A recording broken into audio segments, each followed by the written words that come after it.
এই কাজটা আমি শিখছি, তার কারণ হচ্ছে আমি ইলেকট্রিক লেভেল 2 পরীক্ষা দেব। আপনারা চাইলে আপনারাও দিতে পারেন।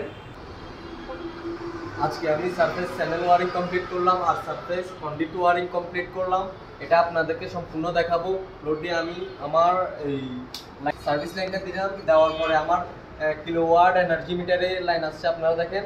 তারপরে আমি এটার থেকে কিন্তু আমার এসডিবিতে আসবে কারেন্ট। আমার প্রথম এনসিবিটা দিলাম, দেওয়ার পরে আমি প্রথম লাইট দিলাম। এটা কিন্তু প্রথম রুমের জন্য। তো প্রথম লাইট দিয়ে আমি প্রথম সুইচ দিয়ে প্রথম লাইট কন্ট্রোল করতেছি, দ্বিতীয় সুইচ দিয়ে দ্বিতীয় লাইট কন্ট্রোল করতেছি, আর তৃতীয় সুইচ দিয়ে আমি একটা টুপিন সকেট দিলাম এটা কন্ট্রোল করার জন্য।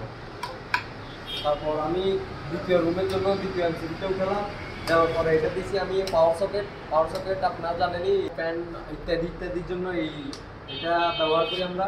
তারপরে তৃতীয় রুমের জন্য তৃতীয় এনসিবিটা উঠালাম, তারপর আমি প্রথম সুইচ দিলাম, প্রথম সুইচ দিয়ে প্রথম লাইট কন্ট্রোল করতেছি, দ্বিতীয় সুইচ দিয়ে আমি একটা ফ্যান কন্ট্রোল করতেছি। আমাদের কাছে ফ্যান নাই, তাই জন্য আমি লাইট দিয়ে কন্ট্রোল করতেছি।